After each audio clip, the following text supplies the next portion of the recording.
want to drive just two more points on this particular aspect. One is the meaning of emic and the meaning of subjective realities.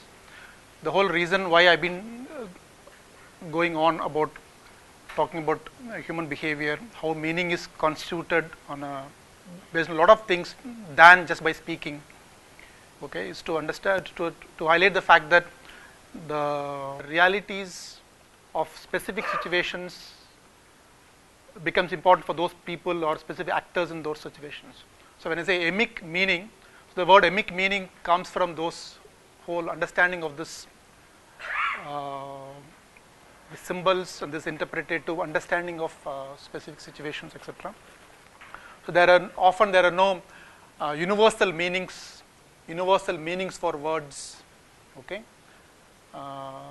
meaning gets constituted on a specific context, specific locations, and therefore we talk about what's called objective. Instead of objective reality, we talk about subjective realities. So therefore, social science, qualitative research, ethnography, I'm sure even realist approach talks about what's called the subjective realities. Okay, and in fact, in some of the philosophical traditions, the word objective is seen as a kind of a undesired aspiration. Okay, because objective means you are coming out of the human life and objectifying. For example, we use the word objectifying. What is the meaning of objectifying? Female body being objectified. Okay, so what does it mean by that? Made as an object for consumption. Okay, made into templates, universalized. Okay, dehumanized. Life is taken out. But when we talk about human life, existence, subjective life, I mean agency, okay, etc. So therefore, the reflexive, responsive, the human will of individuals and cultures. So that becomes important, that gets highlighted than seeing it as kind of a universal template or universal objective reality. Okay, therefore, the word objective may have a kind of a rational connotation, hardcore scientific language, but in certain language, objective has also kind of a negative connotation where you want to dehumanize the whole life. Okay, so we want to penetrate into this life, understand beyond this objective reality. Okay, that is the reason why we've been talking about the whole understanding of human behavior and constitution of meaning in specific locations. Okay, and inability of grand theories to understand human behavior, explain human behavior, etc. Okay, so when we talk about ethnography, the high point of ethnography, the important ethnography is able to penetrate into smaller cultures, smaller situations, specific situations, and understand in a real life situation, as a thing of its own life, its own being a process, etc. Okay, so human behavior cannot be understood as objects of external reality, but understood from within. Okay, so suppose we say somebody is jumping from 10th floor and committing suicide. Okay, and it is not sufficient for us to understand the fact that all bodies of matter are attracted towards earth, therefore he is a body of matter, therefore he fell down. That is not sufficient for us. We have to get into his life or her life to understand what caused what. Okay, so therefore meaning has to be within. Okay, so therefore more than objective meaning, there is a subjective meaning to human behavior which is more important. Okay, and the subjective meaning is not transparently visible through what people say. Okay, so it has to be understood from within. Could be complexly conveyed through symbols. Okay, could be configured through pre-existing values, the constructs which we learned earlier. Okay, and human action is as a human beings, as a collection of interactive beings. Okay, human actions is highly interpretative, and behavior gets configured by how other people behave. Okay, so therefore the whole has to be understood within this whole what is called intersubjective environment. Okay, and of course we also saw what is the meaning of intentionality of human action to perceive. Okay, and interpret. In fact, this is a quotation from one of the philosopher of 1800s. Ever-growing reliance upon objective criteria of thought has led to ever-deepening ignorance of the real nature of human existence. Okay, I want to valorize the subjective as against the objective. Therefore, I am purposely quoting something. Okay.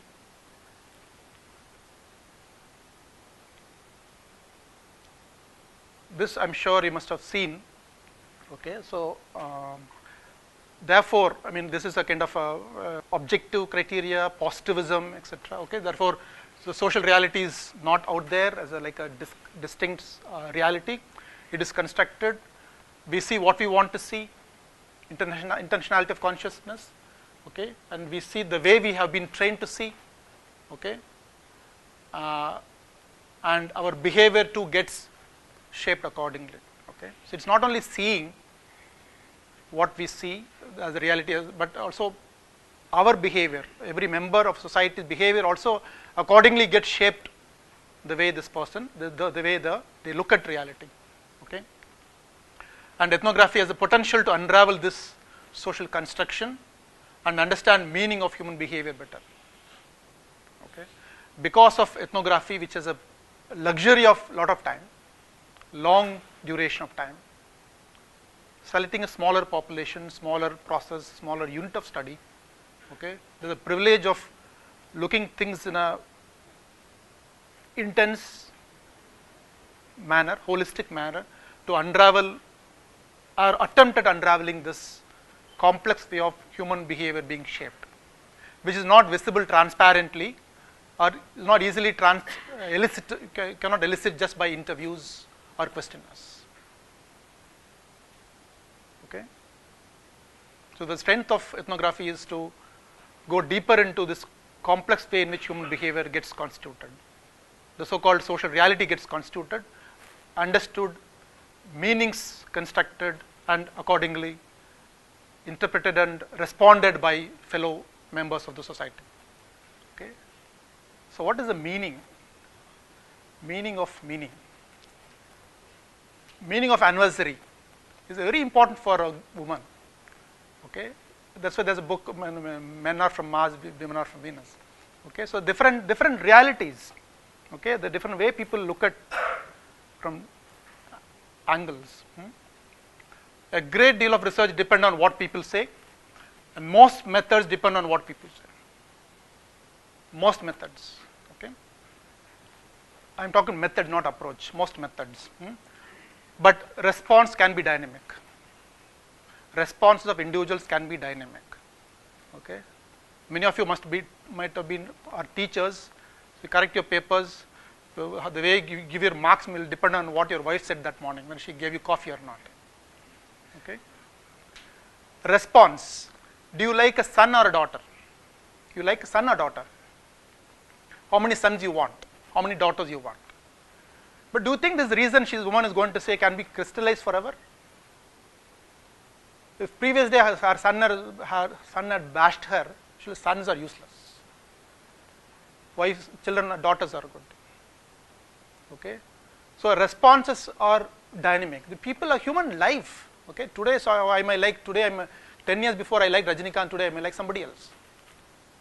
Okay, so responses are dynamic, but we assume that there are time frozen responses, and we analyze for so many. Okay, and the response like what kind of food you have, preference on children, preference on doctors, preference on health systems, what do you spend, how much you spend. Okay, we do an enormous calculation on these things, come out with lots of analysis and values, but these responses are extremely dynamic and depends on the specific life situation on that day of the interview. Okay, imagine somebody morning 9:20 knocks at your door and asks you 20 questions on what kind of fridge you want to buy. Okay, do you think you're going to give a true answers, real answers? Okay, imagine a very silent village. Okay, 12:30 in the afternoon.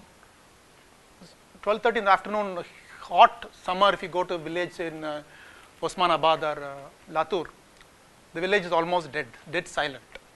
Nobody is there. Okay. You'll have one old women, old men, or young children playing, etc. And we four of us go in a brand-looking car, new-looking car, and four of us get down and start collecting interviews. So, is it a natural interviews? The whole village becomes festive. People come. Okay. So the environment becomes different. That is not the reality. Reality was what was happening before you left, before you went there. That is the reality. Okay. So how to study that reality which is undisturbed, sober,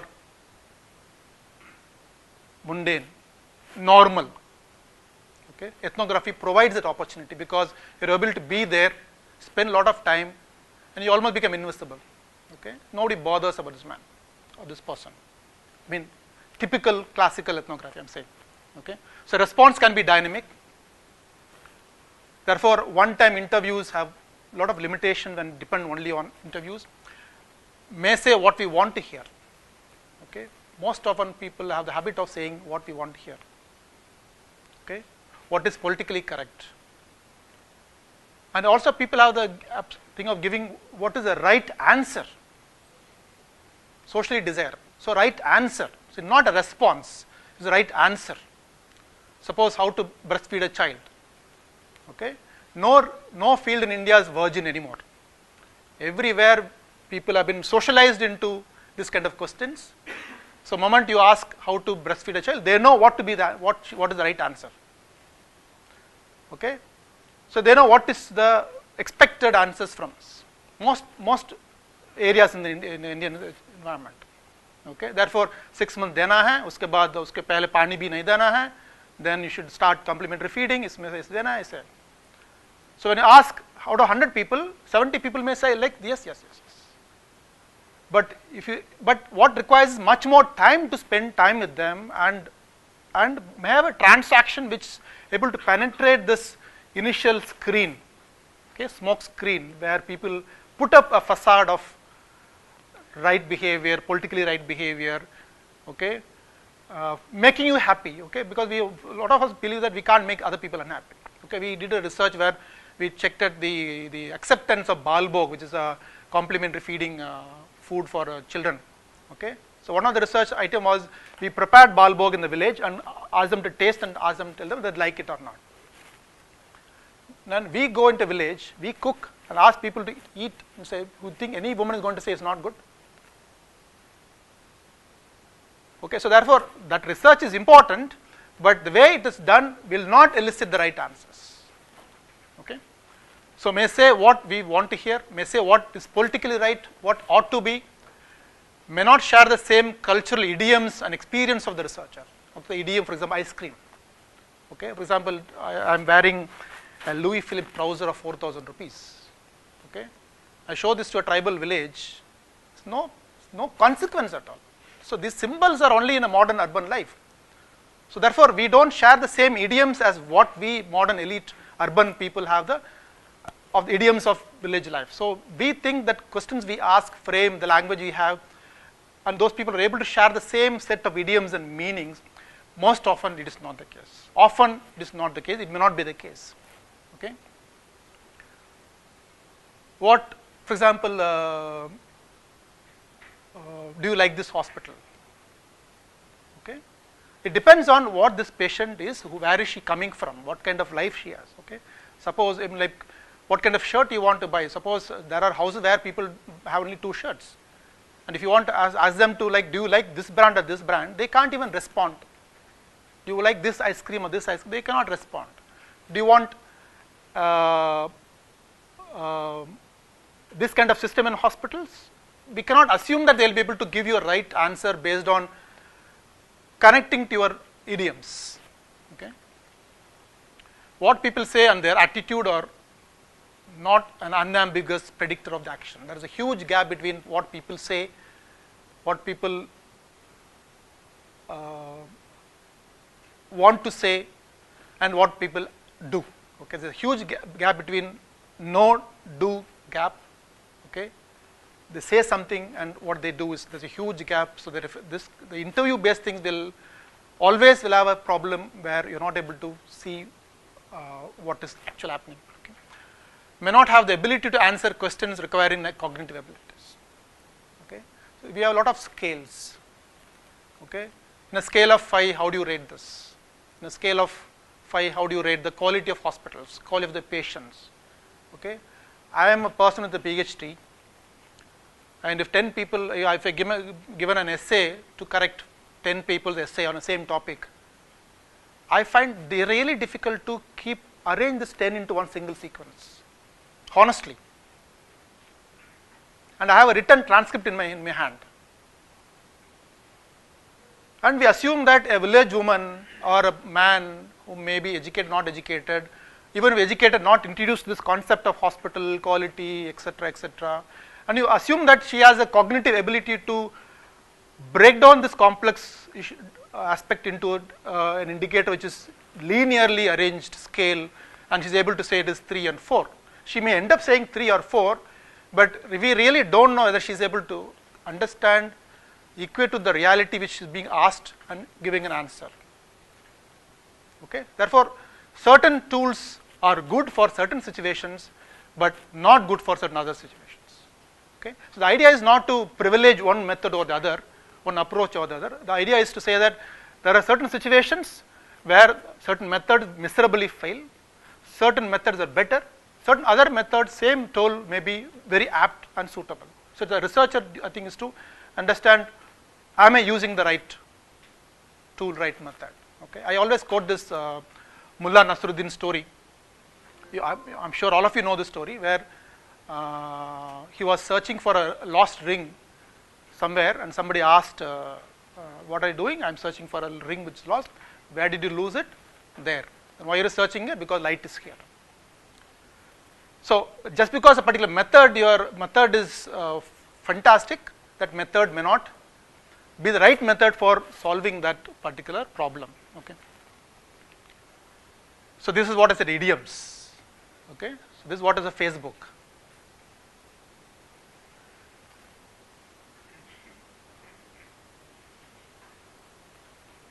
Okay. So, we do end up making that problems. Okay. I give an anecdote which is a little exaggerated anecdote. Okay.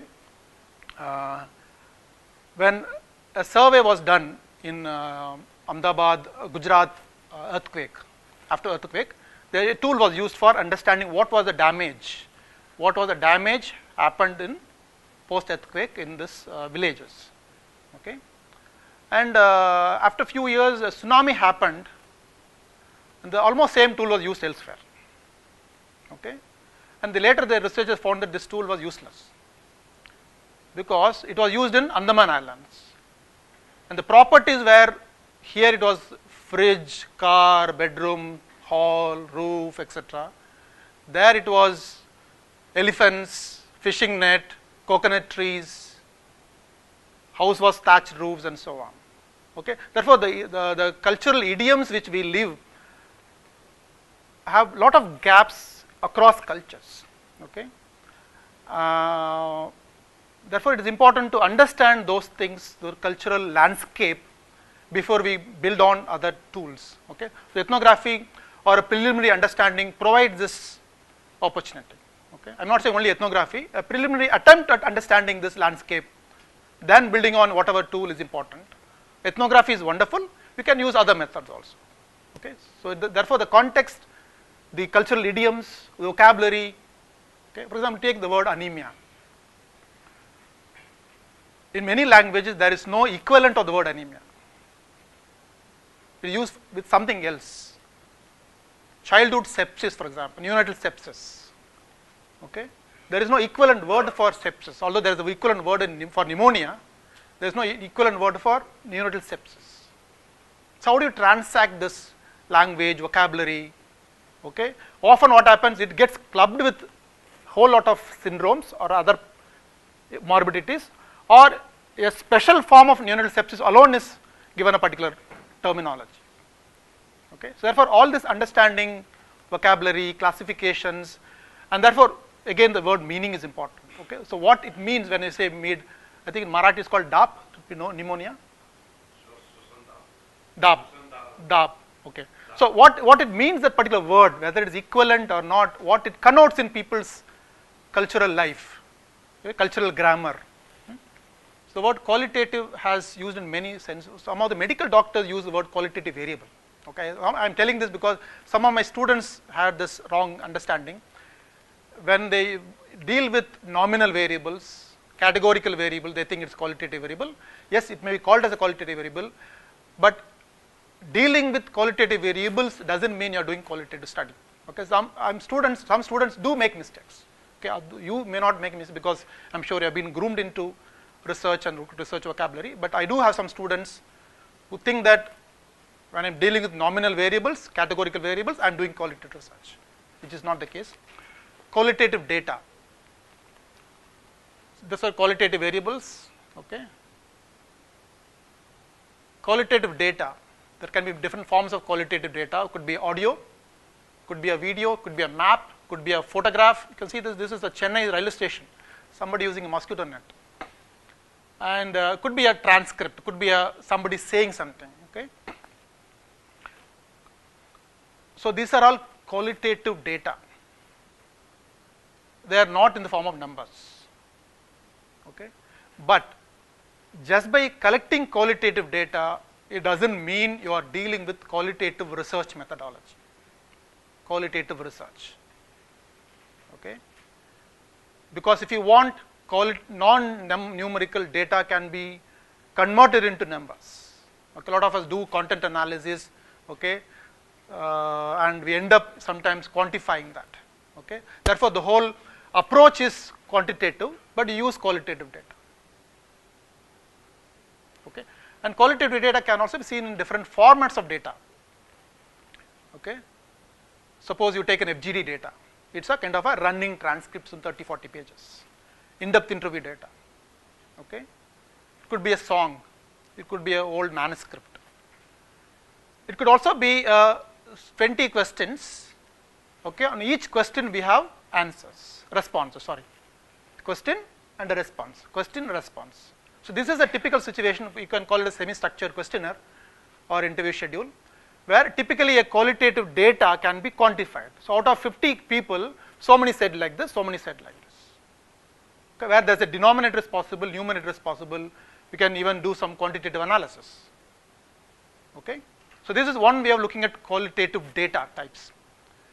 There are other forms of data types, is where you observe and write. Okay, you observe and write, observational, that is called direct data. Okay. Second is semi-direct data, where somebody is reporting what happened there, some informant is saying, that is a semi-direct data. Okay. A further form of data is with quite indirect data, is what people interpretative data. People interpret and say. There is a huge something happened, some description, and an ethnographer or a researcher or a key informant reduces into something else, reduces and gives an essence for you. Okay. Therefore, there is a layer of interpretation is creeped in. Okay. But qualitative research deals with all kinds of data. Okay. Therefore, in a direct data where observational data, you can expect that data should reflect the reality as closely as possible. But in indirect data, you cannot expect. Semi-direct data you can expect to some extent. Okay, therefore, it is important for you to understand what kind of qualitative data you are collecting, what is in your hand. Is it a long narration? Is it a group situation, FGDs? Is it individual situation, narratives? Or it is a kind of same set of questions asked to same set of people, it's a direct data, indirect data. So it is important for you to understand what kind of data you are having in your hand. Okay? Because every method has its own theory behind it. Okay? And this cannot be misused. For example, we cannot use proportions, FGDs, or can convert it into individualized responses of a data which has been collected in a group situation. Okay? FGD data is supposed to be a group data. It's not equivalent of 10 people speaking. It's about one group speaking, because it is expected to be normative. People tend to normalize towards other people. Okay. So that is about qualitative data. Let me reiterate. Having qualitative data, collecting qualitative data doesn't mean you're doing qualitative research in a qualitative approach or qualitative perspective. These are some, of course, qualitative. These pictures are sometimes very important. It captures reality so powerfully. Okay, so all of us use multiple medium to capture reality. Okay, you know what is this? This is for cleaning. Often open signifies open defecation. Okay, this I didn't arrange it. This is a natural. Okay, this is a subcenter in a block called Dadgaon in Nandurbar district of Maharashtra. Okay, this is the Balbog packet, supposed to be processed and given to a child under 3 years. Okay, here you see a child opening the packet and consuming it. Of course, partly on the floor. And I had another photo where, along with him, the small hens, chicks, eating that. Okay, so these were all, I mean, one thing it shows, the child likes it. Okay, of course, there is a maybe unhygienic way of consuming it that is there, but child likes it, acceptance. Okay, because it's sweet, preservable, etc. Then next level is qualitative methods. Okay, so qualitative method could be key informal interview, participant observation, focus group discussion, case study, rapid methods. So qualitative methods are precisely those methods which helps you to collect qualitative data. Nothing more than that. But again, using qualitative method doesn't mean you are using qualitative approach. Okay, so qualitative approach resides in. Okay, I'm going back. Resides in this. Okay, so we can use FGD, we can use in-depth interview, but we may have different perspective or different epistemological positions. Okay, so we might use an FGD, but just to do an evaluation or. Okay, so qualitative approach or a perspective is different than even qualitative methods. Okay, so there is no compelling association between method and approach. So, but qualitative methodology is a particular orientation and a study design which subscribes to the idea that reality is constructed or interpreted. So, if we want to go beyond what is transparently visible, okay, then we call it as a qualitative approach, qualitative methodology. Okay, any thoughts on this point? Advantage of ethnography is ethnography can use many methods in that. You can use a small sense, you can use a census, you can use a survey, you can use a participatory method, you can use a inbuilt FGD, and along with an ethnography can go on. Okay. Any other thoughts? Okay. Okay. Now, the bare elements of ethnography. Okay. I am sure most of these points you know. Okay. Defining element of anthropology. Ethno means culture, graphy means study, process. Ethnography also means ethnography, both the process as well as the product. Okay, suppose somebody writes a monograph of studying something, it is also called as an ethnography.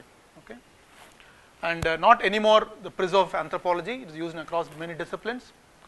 Okay, characteristics: long period of intimate study of a small, well-defined community.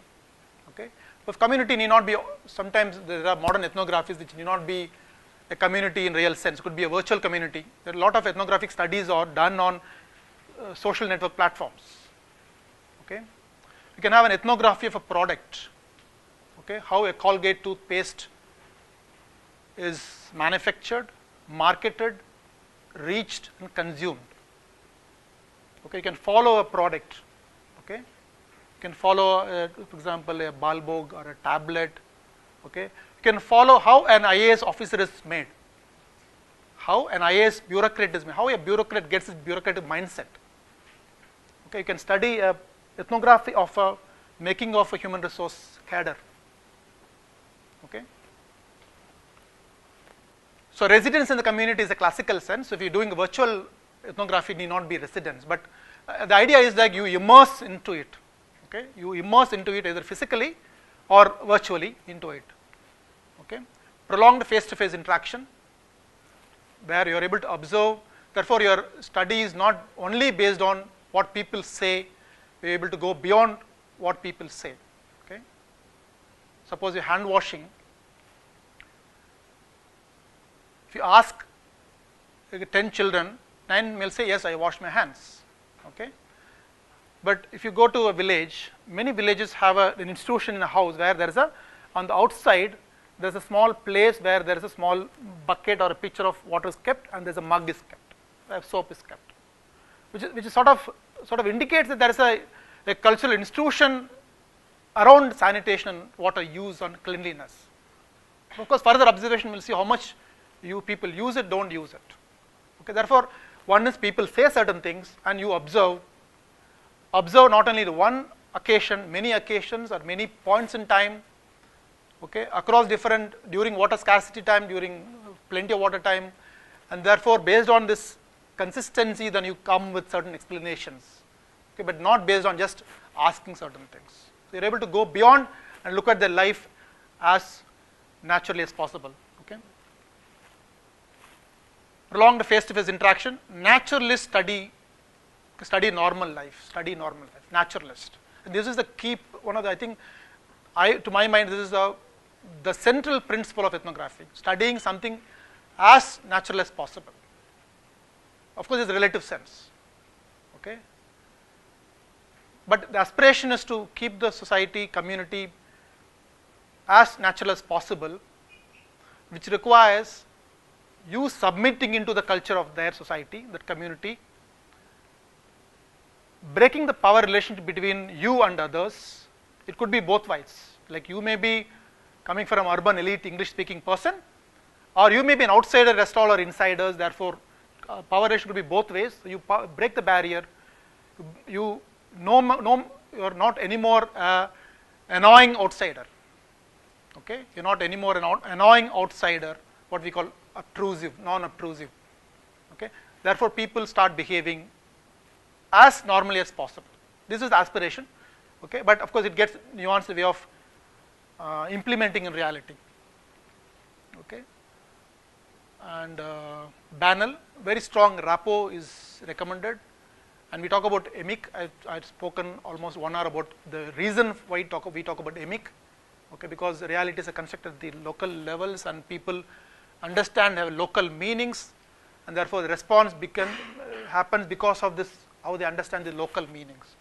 Okay. We aspire to study holistic in the sense it is non-reductionist understanding. Okay. So, non-reductionist understanding. For example, if you want to understand, say, food consumption in a village. Okay. For example, Anganwadi may, whether children consume food or not. Okay. Ethnography will believe that food is extremely social, consuming food, displaying food is social, food is a marker of boundaries, food is a marker of privilege and disprivilege or underprivilege, food is a marker of exclusion, hierarchy. And if I don't understand this, I cannot go into the way so Anganwadi center is operating. This is only one example. Could be other dimensions. Could be gender as a dimension. Could be caste as a dimension. Could be poverty as a dimension. Okay. Could be local politics and faction. Could be a dimension. So all these dimensions. For example, locating an Anganwadi center, where an Anganwadi center is located, where a CHC is located, a PHC located, largely depend not on epidemiological situation, but which political leader is sitting in which village. Therefore, an ethnographic study should understand what constitutes this landscape which leads into this behavior decision making. Okay. Therefore, that is the idea of holism. Okay. But it does not mean that ethnographer studies everything under the sun. Okay. So, there is of course a plan in her mind. Okay. There is a kind of a the expectations in her mind when it goes to the study. Okay. Therefore, importance of context we have explained. Inductive and interactive process of inquiry. I think this again a very important difference because it is a long-term study. okay, like a realist evaluation. Because it's a long-term study, we have a privilege of progressing slowly. We have the privilege of unearthing slowly, building rapport, okay, privilege of studying a process in change, okay. So the iterative inductive process is very, very important aspect of ethnographic research, okay. This is why I'm saying that qualitative method is not necessarily qualitative approach, because many of the qualitative methods are used as a one-time cross-sectional methods, okay. We go to village, go to a district, finish 15 GDs and come back and finish it. That is not a pure, you're not using the essence of qualitative research, okay. So inductive and interactive process of inquiry. Inductive is, or iterative, okay. Describing rather than determining causality, this of course everybody knows this. Reflective and reflexive, okay. Reflection is introspection, reflexive is where depending upon the situation you ask what is relevant, okay. So what is a research unfolds, okay. Research unfolds in the situation. Empowers study participants, aims to removing asymmetry in power relation between researcher and the participant, combines participant observation and informal interviews, okay. Informal interviews where there is no structure for interview. There is no initial, there's more of chit chat, rapport building is important, okay. And progressively it becomes instrumental, purpose, okay. You can even say a little later point of time, no, I don't want to listen to this. You please tell only about this. That person may be able to say that, but after a point of time, okay. Okay, tomorrow I'll come, I want to only talk about how when children are unwell, how they are treated. I want to only talk about. So informal interviews are like this, okay, where more of chit chat, conversation, and more of kind of something which happens after trust is built, okay. So combines participant observation and informal interview. Research rules are more like principles to follow, okay. There is no hard and fast rules, unlike in a quantitative method. For example, in quantitative methods, because the purpose is for universalization, universal or generalization beyond even to the population, generalization is important, statistical precision is important, therefore there is a need for a rigorous way of doing the research, okay. For example, you want to pick up a fourth household, you have to pick up the fourth household, okay. There may be a recommendation like, if the household is not there, what do you do, okay. So therefore there are strict, very strict, but here it is more like, I'm not saying sab chalta in ethnography, okay. It doesn't mean rigor, there's a lot of rigor, I'm sure Surekha will talk about it, a lot of rigor issues are involved, but the rigor comes from more from ethics and process and values than from the technical aspect of it, okay. Study unfolds as it progresses. Interpretation on the basis of compelling theoretical reasons of internal consistency, okay. Compelling theoretical reasons of internal consistency. Suppose I talk about women's status, okay, and I ask two questions. One of the questions could be, for example, this woman is able to do her own purchase of household requirements, okay. If she is yes, then high status, no, poor status. Suppose this is a tool of assessing, one of the tools for assessing state of the woman, okay. The context can be so different, where a woman could be driven by somebody, go to a mall, flashes out a credit card or debit card, okay. The driver picks up everything and puts in the car, okay. She is also purchasing everything she wants, okay. Maybe it could be her own salary, her own credit card, or somebody else's credit card, okay. The other situation where a woman walks 7 kilometers, go to the weekly market, and she is given some 90 rupees to buy for a weekly provisions, and she headloads this stuff and walks back, maybe also carrying a child or pregnant. She is also purchasing whatever she wants to do. So when I say validity, is this a valid tool? No, it is not measuring what it is supposed to measure, okay. On the other hand, an ethnographic situation, we are able to penetrate this life, we can see this woman or this set of women when they are feeding the child in the farmland, when they're taking care of the buffaloes, when they take the child to the Anganwadi centers, in all locations they are able to see, and then make a judgment. What is the meaning of status? The word status, what does it mean for these people here? Okay, so that is the what I mean internal consistency of particular statement we make. Okay, the sampling in the meaning, the way we understand. Okay, when I say sample, a typical medical research, sample means they are units. Sample means a unit. Okay.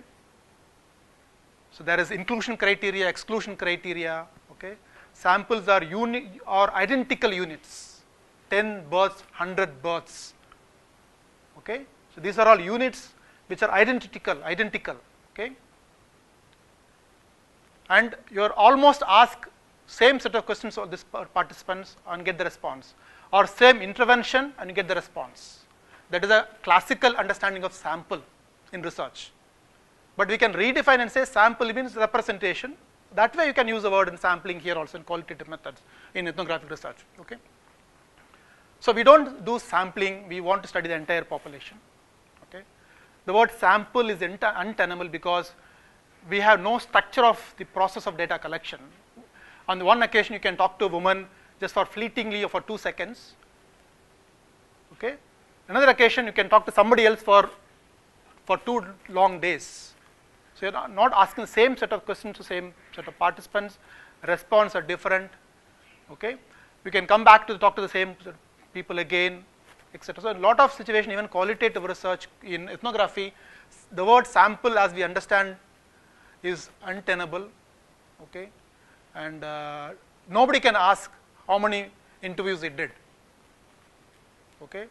There is a book called Nissa, Story of a Klung Bushwoman. Nissa, Story of a Klung Bushwoman. Whole ethnography work is on just one woman's life story. Okay.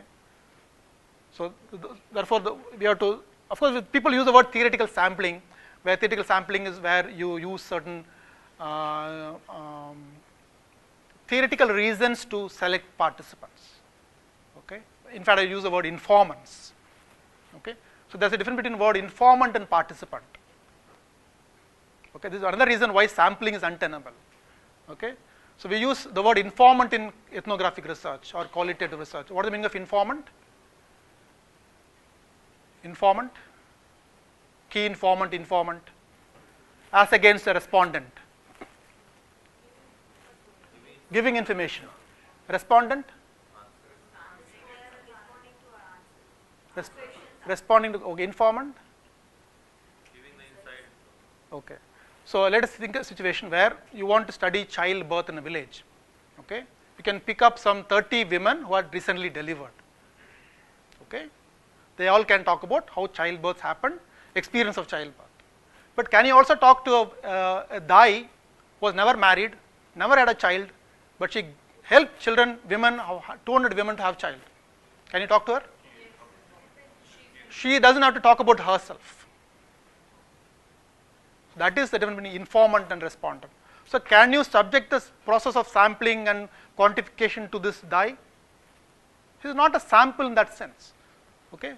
So therefore, we deal with informants who talk not only about herself or her family, but also about the entire culture. Research is not about finding the truth. Okay. Even you take an RCT, for example, randomized controlled trial. Okay. It is not, RCT has just now one research component. It has recruiting participants, getting into the community. Okay. I can show a systematic review of a paper on using qualitative research in RCT situations alongside research RCTs. Okay. There are more than 30 different ways where a qualitative method can be used to support an RCT. Okay. So one is research is not finding absolute truth. Second is research can also be seen as a battery of activities. Some activity could be used using RCT, but there will be other activities of same research where it is qualitative research or ethnographic understanding is more stronger to help that. Okay. but do you think there is a kind of whole bias into what is researchable area, on what we create evidence, whole thing of this impact factor in journals. This again is a kind of industry. Okay, so let us not think that research is absolutely objective and you're going to have very scientific truth, etc. Okay, what is the research outcome? Outcome of research, one could be an evidence, one could be theory. Theory can be an outcome of research. Outcome of research could also be understanding a community. Is it an outcome of research? Okay, understanding a community, understanding a vocabulary, understanding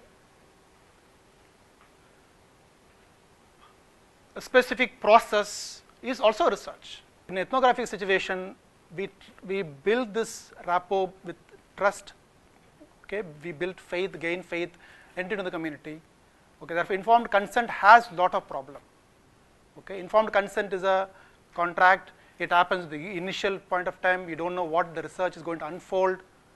Okay, so the informed consent taking has a lot of problem, and but the whole process of ethics is written in a vocabulary of different perspectives, more from a not so much from qualitative or ethnographic perspective. Therefore, we end up having a lot of problem with the language of ethics and the process of ethical clearance. Informed consent is a huge problem. For example, we talk about confidentiality. Okay, a lot of people where people want to be credited for what they said. Okay, you put my name. Okay, you say that I said like this. And in fact, ethnographic, we have what's called collaborative ethnographies. Okay, modern ethnographies, collaborative ethnography, where participative, where the participants or informants jointly tried the ethnographies. Therefore, the whole sense of anonymity or confidentiality is seen as a negative aspect, while representation and their voice getting represented is a positive ethics. Okay, therefore, I don't think you can have one single template of ethics for all kinds of research. Okay, so there is a time we sort of fought against this kind of regimented forms of ethical clearance. The only thing is, see, ethnography, typical ethnography can be like you may be just observing going through a street. Okay, you may be observing a lot of things going through a street. With whom you take the consent. Okay, so one of the option is where you have you speak to the community elder, the community consent is possible. People are grappling with this situation. It's not that we have thrown out ethics, it is important. But again, I'm repeating is the way it is imposed is not the ideal way of doing it. Okay, and if research is going to unfold, okay, so a lot of things which might happen later, you might end up asking about childbirth, etc. later. It cannot be seen at the initial phase of what is your informed consent. So as Surek said, it becomes a kind of a continuous process of taking consent at different levels. At different levels, it becomes get expanded.